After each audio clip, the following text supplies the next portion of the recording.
અમરેલીમાં રાજુલા પીપાવાવ વિસ્તારમાં સિંહોની લટારનો video viral થયો। પીપાવાવ પોર્ટમાં એક સાથે 7 સિંહોનું ટોળું રસ્તા પર ફરતું જોવા મળ્યું। પીપાવાવ પોર્ટ પાસે અગાઉ પણ અનેકવાર સિંહ જોવા મળ્યા હતા। સાંજના સમયે એક સાથે 7 સાવજોની લટારને જોઈ પસાર થતા રાહદારીઓ પણ બે ઘડી થંભી ગયા। અમરેલીમાં રાજુલા તાલુકાના કોવાયા ગામમાં દીપડો જોવા મળ્યો। સિંહનો વન્ય વિસ્તારમાં દીપડો જોવા મળ્યો હતો। પશુના પાણીના અવેડા ઉપર પાણી પીવા પહોંચ્યો હતો દીપડો। ઉનાળામાં પાણીની શોધમાં અવારનવાર ગ્રામ્ય વિસ્તારમાં જંગલી પશુઓ આવતા સ્થાનિકોમાં ભયનો માહોલ। વરસાદની સાથે 30 થી 40 કિલોમીટરની ઝડપે પવન ફૂંકાવાની શક્યતા વ્યક્ત કરાઈ છે। દક્ષિણ અને મધ્ય ગુજરાતમાં માવઠું થયા બાદ રાજ્યના તાપમાનમાં 3 ડિગ્રી જેટલો ઘટાડો નોંધાયો। ઉપરાંત માવઠાની આગાહીને પગલે કેરી, ચીકુ સહિતના કૃષિ પાકો પર જોખમ વધ્યું। માવઠું થવાથી કૃષિ ઉત્પાદનમાં મોટા આર્થિક નુકસાનીની ભીતિ। ભર ઉનાળે વરસ્યા બાદ આજે પણ 16 જિલ્લામાં માવઠાની આગાહી। સાયક્લોનિક સર્ક્યુલેશન સક્રિય થવાના કારણે હવામાન વિભાગે કમોસમી વરસાદ પડવાનું અનુમાન વ્યક્ત કર્યું। ઉત્તર, મધ્ય અને દક્ષિણ ગુજરાતના કુલ 16 જિલ્લાઓમાં માવઠાની શક્યતા વ્યક્ત કરાઈ। કમોસમી વરસાદની આગાહીથી રાજ્યના ખેડૂતો ચિંતામાં મુકાયા। સુરેન્દ્રનગરના ખેડૂતોને વરિયાળીના પૂરતા ભાવ ન મળતા ખેડૂતો વરિયાળીનો સંગ્રહ ગોડાઉનમાં કરવા મજબૂર।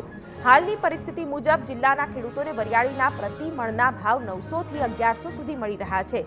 ઓછા ભાવ મળતા વરિયાળી ઉત્પાદન કરનાર ખેડૂતોની આર્થિક કમર તૂટી। વલસાડમાં દમણગંગા નહેરનું પાણી લોકોના ઘરમાં ઘૂસ્યા। વાપીના છીરી ગામમાં નહેરનો કચરો સાફ કર્યા વિના જ પાણી છોડાતા પાણી ઘરોમાં પ્રવેશ્યું। ઘર ઉપરાંત પાણી રસ્તા પર આવી જતા રાહદારીઓ પરેશાન થયા। તંત્રની બેદરકારીનો ભોગ ગ્રામજનો બનતા પારાવાર હાલાકી ભોગવવાનો વારો આવ્યો। બનાસકાંઠાના દાંતા પંથકમાં સતત બ્લાસ્ટિંગથી લોકો ભયભીત। તારંગા આબુ રોડ રેલવે પ્રોજેક્ટના કામ દરમિયાન કરાઈ રહ્યું છે બ્લાસ્ટિંગ। હાથી પગલા ગામે છેલ્લા ઘણા દિવસોથી બ્લાસ્ટ થતા હોવાનું સ્થાનિકોએ જણાવ્યું। બ્લાસ્ટના પથ્થરો સ્થાનિકોના ઘર પર પડતા હોવાથી ફરિયાદ। અમદાવાદમાં ખારી નદીના પાણીમાં ખુલ્લેઆમ ફેંકાયો મેડિકલ વેસ્ટ। સિરિંજ, દવાઓ, ગ્લુકોઝ તેમજ દવાની બોટલો સહિત વસ્તુઓ ખુલ્લામાં ફેંકાઈ। અવારનવાર મેડિકલ વેસ્ટને સળગાવાતો હોવાથી સ્થાનિકોનું સ્વાસ્થ્ય જોખમમાં મુકાયું। હોસ્પિટલોમાંથી મેડિકલ વેસ્ટ ફેંકાતો હોવા છતાં આરોગ્ય વિભાગ કોઈ કાર્યવાહી ન કરતું હોવાનો સ્થાનિકોએ લગાવ્યો આક્ષેપ। અમદાવાદની ખારી નદીમાં પ્રદૂષણ મામલે TV9ના અહેવાલની અસર થઈ। એએમસી અને પોલ્યુશન કંટ્રોલ બોર્ડે પ્રદૂષિત પાણી છોડતા એકમો પાસેથી મોટી રકમની પેનલ્ટી વસૂલી। અગાઉ કેમિકલના પાણીથી ખદબદતી કેનાલ સૂકી ભટ્ટ થતા સ્થાનિકોને દુર્ગંધયુક્ત પાણીથી મુક્તિ મળી। અમદાવાદમાં વસ્ત્રાપુરની અર્બન ખીચડી રેસ્ટોરન્ટના ભોજનમાં જીવાત નીકળ્યાનો આક્ષેપ। અર્બન ખીચડીના નામથી વેચવામાં આવે છે અલગ અલગ પ્રકારની ખીચડીઓ। ગ્રાહકે રોષ વ્યક્ત કર્યો છતાં કોર્પોરેશન દ્વારા કોઈ પગલાં ન લેવાયાનો આક્ષેપ। અર્બન ખીચડીના માલિકે ફરિયાદ કરનાર સામે જ વસ્ત્રાપુર પોલીસ સ્ટેશનમાં ફરિયાદ કરી। કેન્દ્રીય ગૃહમંત્રી અમિત શાહે ગોધરામાં જાહેર સભાને કર્યું સંબોધન। કહ્યું SC, ST અને OBCની અનામત નહીં હટાવવાની આપી ખાતરી। કોંગ્રેસને OBC વિરોધી પાર્ટી ગણાવી। વલસાડના ધરમપુરમાં પ્રિયંકા ગાંધીએ જાહેર સભા સંબોધી। કોંગ્રેસ ઉમેદવાર અનંત પટેલના પ્રચારમાં જંગી સભાને સંબોધન કર્યું। પ્રિયંકા ગાંધીએ ભાજપ પર અનેક શાબ્દિક પ્રહાર કર્યા। પ્રિયંકા ગાંધીની સભાથી ગુજરાતમાં કોંગ્રેસે પ્રચાર પ્રસારમાં વેગ પકડી। વલસાડ લોકસભાના કોંગ્રેસ ઉમેદવાર અનંત પટેલે જાહેર સભામાં નિવેદન આપ્યું। વિનાશકારી પ્રોજેક્ટમાં આદિવાસી સમાજને જમીન ન આપવા કહ્યું। લોકોને કહ્યું કે મેં તમારા માટે માથું ફોડાવ્યું છે, હવે તમે મને મત આપજો। આદિવાસી સમાજે ડરવાની જરૂર નથી, હું તમારી સાથે છું। આમ આદમી પાર્ટીના સાંસદ સંજયસિંહ 2 દિવસ ગુજરાતની મુલાકાતે। ભરૂચ આપના ઉમેદવાર ચૈતર વસાવા માટે કર્યો ચૂંટણી પ્રચાર।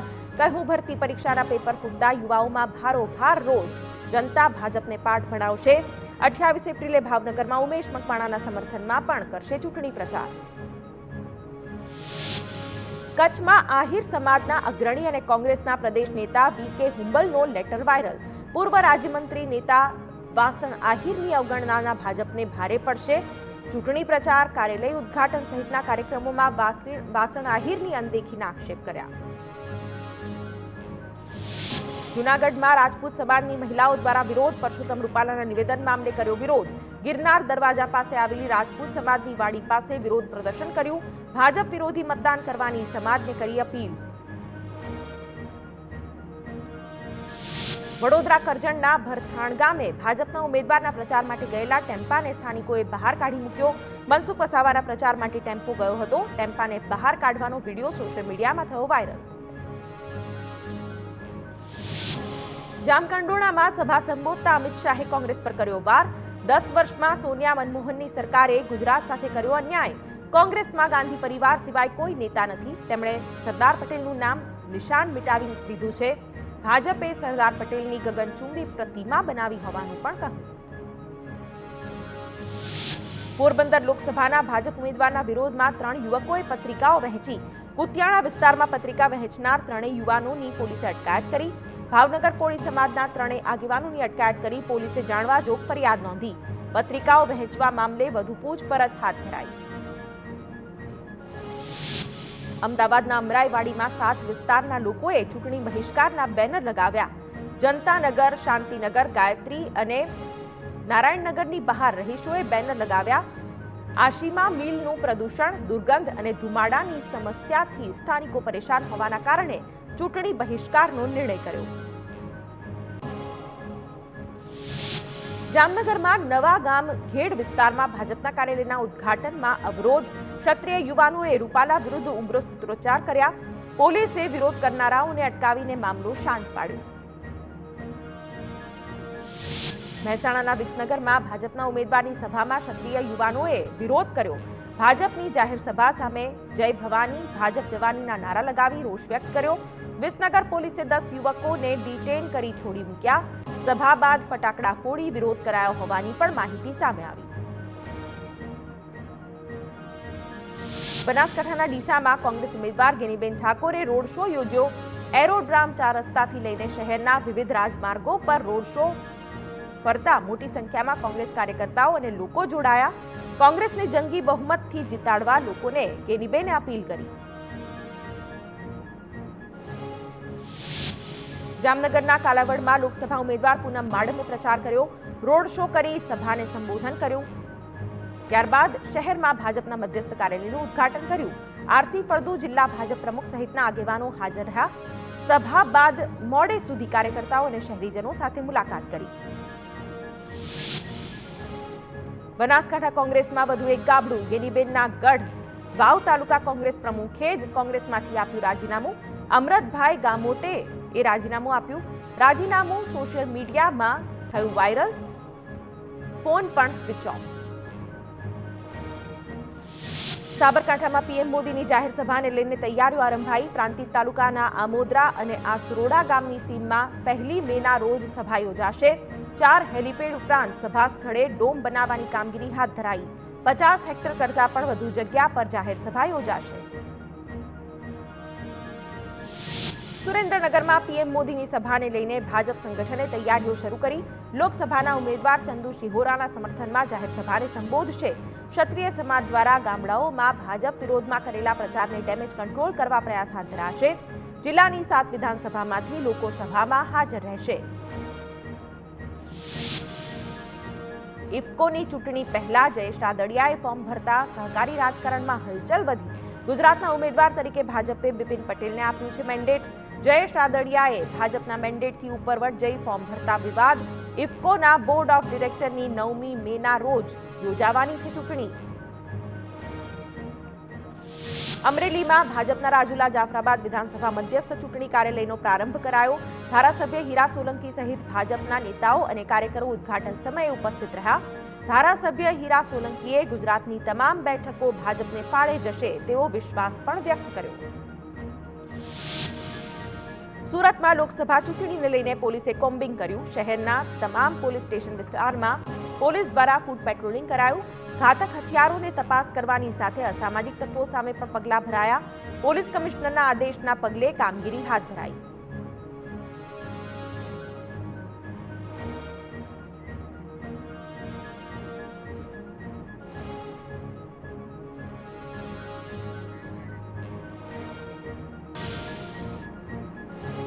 વ્યારાની પોલિટેકનિક કોલેજમાં માસ કોપી કેસમાં પકડાયેલા 34 વિદ્યાર્થીઓને લેવલ 3ની સજા કરાઈ. જીટીયુએ વિદ્યાર્થીઓને સજા ઉપરાંત પરીક્ષાની કામગીરીમાંથી સંકળાયેલા તમામનું મહેનતાણું પણ રદ કર્યું.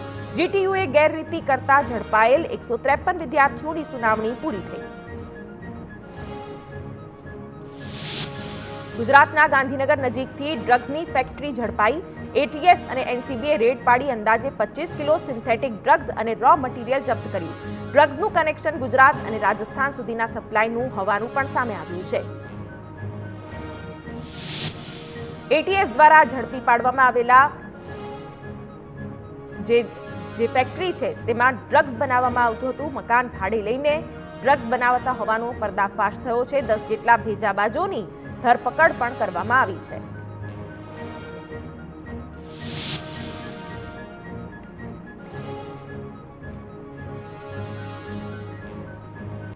બારડોલીના માણેકપોર ગામની સીમમાંથી વિદેશી દારૂ ઝડપાયો છે.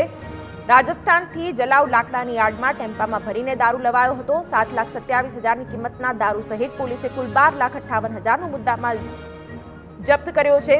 ટેમ્પોના ચાલકની અટકાયત કરી અન્ય 3 શખ્સોને વોન્ટેડ જાહેર કરાયા છે. સુરેન્દ્રનગરના વડોદ ગામે ગેરકાયદે ખનીજ ચોરી કરતા શખ્સો પર કાર્યવાહી. રેતી માફિયા પાસેથી એક એક્ટિવેટર મશીન, એક લોડર મશીન, 2 ડમ્પર, સાદી રેતી સહિત ₹70 લાખનો મુદ્દામાલ જપ્ત કરી કાયદેસરની કાર્યવાહી હાથ ધરી. દેવભૂમિ દ્વારકા ભાણવડના સઈ દેવળિયા ગામે ખેડૂત પરિવારના ઘરમાંથી 3,80,000ની થઈ ચોરી. ખેડૂત પરિવાર ધાર્મિક પ્રસંગમાં ગયો હતો ત્યારે થઈ ચોરી. પરિવારે પોલીસ ફરિયાદ કરતા પોલીસે તપાસ હાથ ધરી. મહીસાગરના ખાનપુરમાં લોક ડાયરા કલાકાર અપેક્ષા પંડ્યાના ભાઈના લગ્નમાં ચોરી થઈ. બામરોડા ગામે લગ્ન પ્રસંગનો લાભ લઈ 5 તસ્કરોએ ચોરીને અંજામ આપ્યો. રોકડ રકમ અને સોના ચાંદીના દાગીના મળીને 6,30,000ની ચોરી કરી. જિગ્નેશ કવિરાજ સહિતના કલાકારો કાર્યક્રમ કરી રહ્યા હતા તે સમયે ચોરીને અંજામ અપાયો.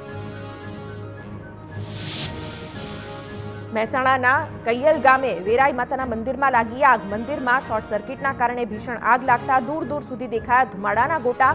કડી મહેસાણાના ફાયર ફાઇટર ઘટના સ્થળે પહોંચી આગ પર મેળવ્યો કાબુ. વડોદરાના કરજણથી ઉમજ તરફ જતા માર્ગ પર કાર પલટી. ખાધા ગામ પાસે કાર ચાલકે કાબુ ગુમાવતા કાર નાળામાં ઉતરી ગઈ. સદનસીબે ઘટનામાં કોઈ જાનહાનિ ન થઈ. જોકે ઘટનાને પગલે લોકોના ટોળા એકઠા થઈ ગયા. મધ્યપ્રદેશના અલીરાજની કુખ્યાત વાહન ચોર ગેંગનો મુખ્ય સૂત્રધાર સકંજામાં. આરોપી સામે સરથાણા, વરાછા, કાપોદ્રા, કામરેજ, પલસાણા, છોટાઉદેપુર સહિત અલગ અલગ પોલીસ સ્ટેશનમાં 27 જેટલા ગુના નોંધાયા છે. પોલીસે આરોપીની ધરપકડ કરી લાખોનો મુદ્દામાલ જપ્ત કર્યો. નોઈડાના 2 વ્યક્તિઓને સુરતના પૂણામાં ગોંધી રખાયા.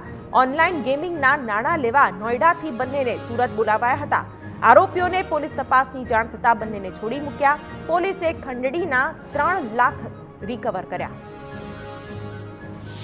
સુરત પોલીસે કાપોદ્રા બાદ અમરોલીમાં ગેસ રિફિલિંગ રેકેટ પર તવાઈ બોલાવી.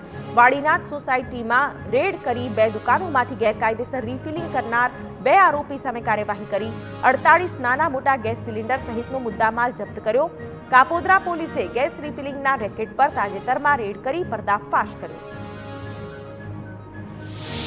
વલસાડના ધરમપુરમાં કોંગ્રેસની સભામાં વાતાવરણ વિઘ્ન બન્યું. એકાએક ભારે પવન ફૂંકાતા સભા મંડપનું કાપડ ફાટી ગયું હતું. સભા પહેલા જ મંડપ ફાટી જતા હાજર સંચાલકો દોડતા થયા. બાદમાં તાત્કાલિક નવો મંડપ બાંધવાની કામગીરી હાથ ધરાઈ.